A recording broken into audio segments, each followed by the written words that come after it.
moi, je vais commencer par vous présenter l'infrastructure ChemBio-France, qui est une infrastructure destinée ou dédiée à la découverte de petites molécules pour comprendre le vivant et pour traiter, pour soigner les pathologies. Donc j'ai un peu de l'arsène. Cette infrastructure n'est pas en soi nouvelle dans ses activités, puisque les différents éléments qui la constituent existent depuis pas mal d'années. Ce qui est nouveau, c'est son organisation, sa structuration, que je vais rapidement vous décrire. Donc, pour découvrir des petites molécules, il vous faut un certain nombre d'outils. On en a déjà entendu parler dans les présentations qui viennent d'arriver. Il vous faut des collections de molécules. Si vous pouvez vous aider de la chémo-informatique, vous pouvez écraser le temps en faisant des présélections de molécules. Il vous faut des outils pour faire du criblage. Et puis enfin, tout ce qui est nécessaire pour améliorer la molécule, caractériser ses propriétés et la faire avancer dans le chemin éventuellement du médicament. Donc évidemment au centre, c'est ça qui est peut-être la chose un peu originale dans ChemBio-France, c'est une structure de management pour essayer de faire fonctionner de manière intégrée ces différents services et permettre d'aller plus vite depuis un projet jusqu'à sa réalisation. Donc tout est visible sur un site internet qui est maintenant destiné à vous donner les informations. Donc le point central de cette infrastructure, c'est sa collection de molécules qui est issue de laboratoires académiques français qui ont fabriqué des molécules dans le cadre de projets de découverte de molécules biologiquement actives et qui ont été rassemblées dans une seule collection qui est unique au monde, qui contient maintenant à peu près 75 000 molécules, dont les 3/4 sont déjà disponibles en plaques, 15 000 échantillons extraits de produits naturels, tout ça distribué à partir d'un site unique qui est localisé à Toulouse et selon les règles de fonctionnement de l'ISO 9001. Donc l'activité de la chimiothèque, c'est évidemment de collecter des nouvelles molécules, de les distribuer, de faire du contrôle qualité, de vous garantir que ce que vous prenez, c'est bien, enfin ce qu'il y a écrit sur l'étiquette correspond bien à ce qu'il y a dans le tube, de maintenir une base de données, de resynthétiser les touches si jamais vous avez un succès dans le criblage et d'exercer, d'entraîner, de former les utilisateurs. Donc les particularités de cette chimiothèque, c'est qu'elle ne contient absolument aucun produit commercial, ce qui fait qu'elle est parfaitement originale. Et je tiens à souligner que c'est la seule chimiothèque de ce genre au niveau mondial. Une autre particularité, c'est que vous pouvez obtenir tout ou partie de cette collection, et selon les moyens que vous allez investir à essayer d'identifier les produits, vous pouvez demander ce qu'on appelle du cherry picking, c'est-à-dire votre sous-partie qui vous intéresse pour votre criblage. C'est très intéressant parce que si vous avez un moyen d'identifier des candidats molécules, vous allez gagner beaucoup de temps et économiser beaucoup d'argent parce qu'on ne le dit pas, mais le criblage, ça coûte à peu près 1 € à 2 € par molécule selon le type d'essai. Ensuite, une autre particularité, c'est que les chimistes qui mettent les molécules dans la collection s'engagent à poursuivre une collaboration en cas de succès. Donc si vous avez découvert une molécule, en tant que biologiste, vous n'êtes pas abandonné à la nature et vous pouvez obtenir du soutien pour de la synthèse d'analogues, pour l'identification d'autres produits présents dans les bases de données, etc. Et enfin, elle est intégrée à l'ensemble de l'infrastructure, ce qui fait qu'en même temps que vous avez les molécules, vous bénéficiez de toutes les données qui sont sur les bases de données, mais aussi des capacités des chémo-informaticiens à explorer les données, à exploiter les molécules et à vous donner des conseils. Le deuxième pilier, donc tout aussi important, c'est celui de la chimio-informatique, qui est en fait l'informatique chimique appliquée aux médicaments, qui permet, donc vous voyez ici qu'il y a une dizaine de sites au niveau national qui sont capables de faire des choses complémentaires qui sont indiquées ici, donc interaction protéine-protéine, design de collection, des spécialisations en fonction des types de protéines, selon qu'ils sont capables de faire la modélisation plus ou moins bien, qu'ils ont choisi cette spécialité, des relations structure-activité quantitative, etc. Donc cette partie-là peut faire des criblages virtuels, donc c'est ça qui est la partie intéressante, qui va être réalisée non seulement sur la Chimiothèque nationale, mais sur l'ensemble des chimiothèques commercialement disponibles à travers le monde, et qui va vous faire une sélection de quelques centaines à quelques milliers de molécules que vous pouvez ensuite acquérir et utiliser dans vos projets. Ils peuvent vous aider à donc définir la collection qui vous intéresse, faire de l'analyse des données, c'est très important parce qu'il y a beaucoup de molécules qui sortent dans les criblages qui ne sont pas forcément susceptibles d'être développées derrière, de vous proposer des synthèses et de faire in silico du profilage de molécules ainsi que des prédictions de métabolisme et peut-être de toxicité dans pas longtemps. Donc ça, c'est le deuxième pilier. Le troisième pilier, c'est le réseau des plateformes de criblage, dont un certain nombre, comme celle de Lille, de Strasbourg, de Lyon ou de Saclay, sont déjà partenaires de la Fondation Maladies Rares et qui savent faire ce que vous aurez besoin de réaliser pour faire un criblage, c'est-à-dire soit faire un criblage en liaison, soit un criblage en fonction, mais il faut savoir qu'à la fin, il vous faudra faire les deux, et qui peuvent donc vous proposer des services pour faire de l'identification d'interaction sur des cibles solubles, sur des cibles protéines membranaires, avec ou sans marquage, avec un développement fort en ce moment des méthodes label-free, c'est-à-dire sans intervention de la chimie. Et puis au niveau de la fonction, vous trouverez les grands classiques, tout ce qui est métabolisme cellulaire, expression de gènes, migration de cellules, morphologie, changement de morphologie, signalisation intracellulaire, et aussi quelques mesures en microbiologie, en particulier de la prolifération de bactéries ou de la réplication virale. Donc ça, c'est le troisième pilier.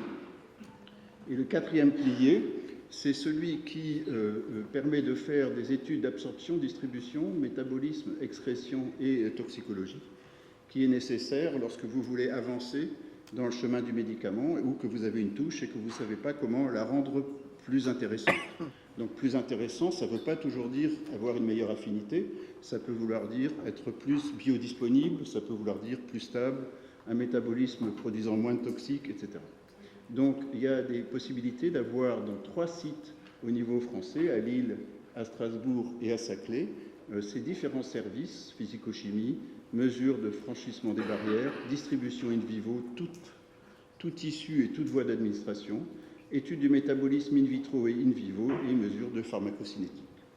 Donc la particularité de la plateforme de Saclay, c'est qu'elle permet de faire des molécules radiomarquées en cas de besoin, ce que ne savent pas faire les autres, puisqu'elles se trouvent situées au sein du CEA. Donc quelques exemples, enfin très très rapidement. Donc depuis que cette activité s'est développée, on a fait un bilan sur une dizaine d'années. Donc vous voyez, il y a eu quand même formation de doctorants, d'utilisateurs, ce qui fait que d'ailleurs cette pratique se démocratise en France. Il y a eu des criblages en nombre assez important, des brevets, des sondes qui sont maintenant bien caractérisées et qui vont être très prochainement accessibles à tous à travers le site internet, la création de laboratoires d'excellence, la création de start-up et l'association à différentes compagnies. Donc je tiens juste à signaler les noms des participants principaux à ce projet d'infrastructure. C'est Florence Mahutot et Pascal Bonnet qui sont responsables de la Chimiothèque nationale française, Didier Rognan et Dominique Douguet qui sont responsables de la chémo-informatique, Pascal Villa et Marie-Odile Fauvarc qui gèrent les plateformes de criblage, et Pascal Villa qui gère les plateformes d'ADME et toxicologie. Voilà, je cède la parole à Marie-Louise Young, qui va vous présenter Prestweek, que vous ne connaissez pas du tout. Ah oui, merci. Merci. Jean-Luc, donc voilà, je vais vous présenter Prestweek. Les conférenciers précédents l'ont déjà mentionné, je les en remercie dans les 2 premières présentations. Prestweek est connu maintenant depuis 20 ans pour proposer des chimiothèques de criblage. Vous avez tout un set là qui est indiqué ici, je vous détaillerai un tout petit peu, je ne serai pas trop longue, mais nous sommes aussi connus pour proposer des services de chimie médicinale. Et dans ces services-là, que je détaillerai un petit peu moins que chimiothèque, on part du discovery pour tous les labos qui ne souhaitent pas forcément faire de criblage, à des services post-screening, à des services medchem, les autres services étant un peu plus annexes. Alors la Prestweek Chemical Library, qui a déjà été mentionnée, évidemment contient actuellement 1280 molécules. La plupart sont des médicaments hors brevet, pas tout à fait tous, mais enfin presque. Elle est beaucoup utilisée, en fait, depuis l'année 2000, donc ça fait pas mal d'années. Et la nouveauté, et j'espère que ça va réjouir certaines personnes, c'est que nous allons faire un nouvel update, parce qu'on en a fait régulièrement, mais ça fait quelques temps que nous n'en avons pas fait. Donc un nouvel update va sortir en juillet là, de cette année, et nous aurons maintenant 1520 molécules à proposer cette année, toujours avec ce ratio d'avoir essentiellement des médicaments. Alors cette chimiothèque a été quand même, c'est la seule chimiothèque de médicaments assemblée en Europe. Nos compétiteurs sont américains ou chinois, donc on est assez fiers de pouvoir proposer ça en Europe. Elle a été assemblée quand même avec un rationnel intéressant de diversité chimique et de diversité pharmacologique. Je ne vais pas vous le détailler, enfin la ligne rouge en clair montre un petit peu l'espace chimique des médicaments dans la drug bank, et vous voyez que Prestwick, qui se trouve en premier, remplit bien l'espace chimique qui a été dédié aux médicaments. Pareil, vous connaissez la classification ATC, tous les groupes sont bien représentés. Donc elle se présente avec différents formats, elle est utilisée essentiellement pour... Non, je ne vais pas dire essentiellement, elle est utilisée pour faire de la validation d'essais, pour le démarrage de nouveaux procédés d'optimisation, donc le composé va rentrer dans des processus d'optimisation. Elle est utilisée occasionnellement, c'est mentionné dans certaines publications, pour trouver des modulateurs de croissance de cellules souches. Et puis quand même, dans les publications, ce qu'on trouve essentiellement, on parle beaucoup de repositioning ou repurposing. Voilà, c'est à peu près la même chose. Vous avez par exemple, dans le premier cas, je ne vais pas vous les détailler tous, la liste elle est très longue, vous avez un composé immunosuppresseur qui a été repositionné dans ce cas-là, dans la maladie de Duchenne. Ce qui est important aussi pour une chimiothèque de ce type, c'est la notation. Donc une chimiothèque vient avec une annotation et il vaut mieux qu'elle soit plutôt bien complétée, bien renseignée. Donc la notation comprend des informations physico-chimiques, mais aussi ici des informations sur les brevets. Elle comprend l'activité connue de ce médicament, c'est-à-dire sa classe thérapeutique et sa cible, qui est connue pour la plupart du temps. Et alors, ce qu'on fait maintenant, depuis quelques années, par rapport à toutes ces publications qui paraissent avec cette chimiothèque, on annote les nouvelles activités décrites dans les publications. Donc, vous avez la publication de référence qui mentionne le nouveau target et donc la probabilité de le repositionner dans une nouvelle aire thérapeutique.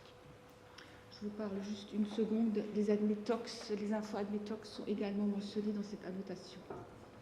Juste 2-3 petites choses supplémentaires. Donc, la qualité d'une chimiothèque est mentionnée, elle est extrêmement importante. Il n'y a pas toujours forcément dans les puces qu'on imagine, on peut avoir des grandes surprises. Donc, chez nous, tout passe au contrôle qualité, aussi bien le format poudre que aussi les chimiothèques en DMSO. Donc, 400 publications au minimum maintenant mentionnent la chimiothèque. On en a 20 qui les mentionnent sur les maladies rares, mais je suis sûre qu'on est bien en deçà de ce qui existe. On n'arrive pas toujours à trouver tout à fait tout ce qu'il faut, mais au minimum, il y en a une vingtaine. Ensuite, elle est testée sur les plateformes, comme vous avez entendu parler déjà précédemment. J'ai eu les informations pour Strasbourg. Donc, pour Strasbourg, les informations concernent 14 projets. L'un est en cours. Le repositionnement direct est possible. Je viens de trouver une publication qui mentionne ça. Parfois, c'est plus complexe. On peut aussi envisager alors de faire des combinaisons drug-drug pour avoir des nouvelles possibilités de probabilité. Moi, je suis revenue en arrière. Et donc, Jean-Luc. Très rapidement, 2 exemples d'utilisation qui associent donc les 2 types de chimiothèques dans des projets uniques. Ici, c'est un exemple qui a été fait à Strasbourg, dans lequel on est sur un criblage qui est target-based, c'est-à-dire la cible est identifiée. Et le principe, c'était d'empêcher la liaison d'une chimiokine à son récepteur. Il y a eu criblage de la chimiothèque nationale, de la chimiothèque Prestwick, et là on s'échange les informations, avec identification de molécules qui ont pu faire l'objet d'une désignation drogue orpheline, parce que la cible était un récepteur dont une mutation est associée à une maladie rare, le syndrome WHIM, et qui a permis donc d'obtenir cette désignation drogue orpheline. Ensuite, le chemin du médicament, comme vous voyez, est toujours un peu long. Là, on a démarré en 2009, on est en 2017 avec un brevet, une démonstration d'efficacité in vivo, et c'est un projet qui est en cours de maturation. C'est Prestwick qui a fait le lot de cette molécule que nous utilisons pour tout l'ensemble de l'étude préclinique. Un deuxième exemple très rapidement, c'est celui d'un criblage phénotypique dans lequel, donc là la cible n'est pas identifiée, dans lequel on veut permettre à la traduction, de passer au-delà des codon-stop, des mutations non-sens à l'intérieur des gènes. Donc c'est un travail qui a été fait à Lille par Fabrice Lejeune, qui a consisté à cribler à nouveau la la chimiothèque Prestwick, la chimiothèque nationale essentielle, les extraits, pour arriver à identifier sur des cellules des molécules qui étaient pertinentes, d'identifier un composé actif dans un extrait, de démontrer qu'il était actif sur un exemple de maladie rare, la mucoviscidose, pour arriver à obtenir la production de la protéine entière. Voilà, donc ça c'est un exemple de projet aussi qui suit son chemin, et les deux projets ont été soutenus évidemment par la Fondation Maladie Rare. Voilà, juste encore 2 slides. Pardon. Attends. Voilà, alors on a parlé de la Prestwick Chemical Library faite de médicaments. Nous avons quand même d'autres chimiothèques. Nous faisons des sous-ensembles. Une est dédiée par exemple une chimiothèque CNS, donc tous les médicaments CNS sont mentionnés. Aussi un sous-ensemble plutôt GPCR. Nous avons préparé par la suite des chimiothèques de substances naturelles. Nous avons ensuite le fragment-based drug discovery étant assez courant maintenant. Nous avons préparé une chimiothèque de fragments où nous avons fragmenté la chimiothèque de médicaments, proposé une chimiothèque de fragments pour les personnes qui s'intéressent à ce type de criblage. Et puis nous avons des chimiothèques originales, nouvelles, une chimiothèque qui s'appelle POM, Prestwick Original Molecule Library, que nous venons juste de donner à la plateforme de criblage de Strasbourg pour un premier test, pour voir un petit peu ce qu'il en ressort. Et puis on est allé vers plus grand, donc on fait des macrocycles également. Et puis nous allons combiner, on est en train de la terminer, les fragments entre eux pour redonner donc des molécules plus importantes qui s'appellent Frag2Lead Library, donc c'est une chimiothèque de combinaison de fragments. Ça vous montre qu'on est un petit peu diversifié par rapport à la chimiothèque de médicaments.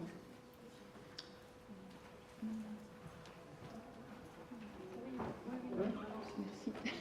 Et juste pour conclure, comme on est une société de chimie médicinale, 30 secondes Pascal, nous faisons aussi tout ce qui vient après, tout ce qui est post-HTS screening. On fait de la confirmation de hit, donc on peut refournir le hit. On peut faire aussi donc l'analyse de hit, c'est très important, et donc procurer des analogues. L'analyse de hit permet de classer les hits en familles chimiques, et puis pour chaque famille chimique, on va chercher des analogues. Donc là, on ne synthétise rien, on cherche dans l'existant, dans les catalogues. Et donc, on procure les analogues en ayant toujours fait ce fameux contrôle qualité qui est extrêmement important. Et puis, on fait de la validation, c'est l'étape suivante. Et dans ce cadre-là, on fait de la synthèse et du design de composés nouveaux, originaux. Donc, l'histoire continue, sauf que là, les analogues, nous les faisons. Les premières relations structure-activité sont considérées. Et puis ici, nous retravaillons de nouveau avec les plateformes PCBIS pour faire justement tout ce qui est activity testing et la plateforme TechMedIll pour tout ce qui est admetox. Et donc là, on délivre déjà un nombre plus important d'analogues et ça dure un peu plus longtemps. Et si vous voulez finir complètement l'histoire, on peut aller jusqu'au lead. Et le lead, pareil, on arrive à un composé qui va en preuve de concept dans un animal. La façon de fonctionner est la même, on synthétise, on teste, et puis là, il faudra quand même synthétiser un nombre plus important pour arriver au lead compound. Voilà, et je vous remercie pour votre attention et je remercie toute l'équipe de Prestwick.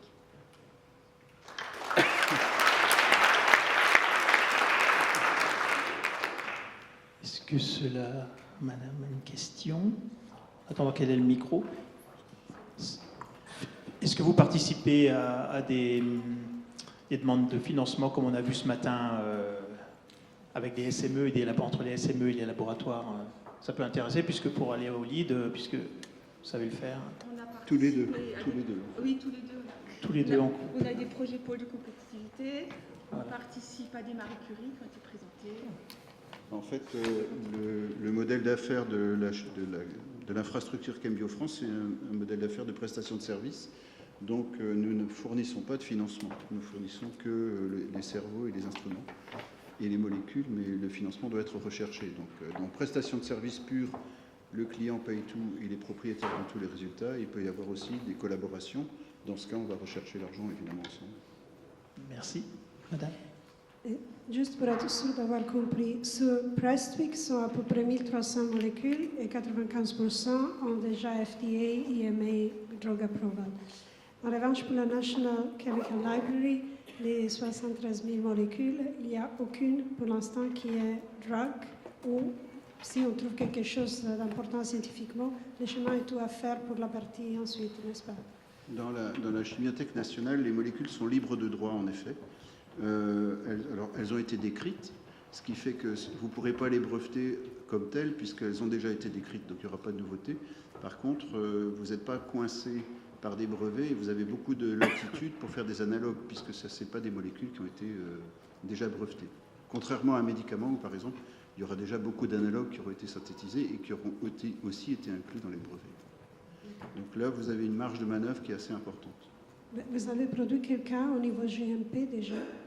La Chimiothèque nationale ne fait pas ça, mais on fait faire chez Prestwick pour la production GMP.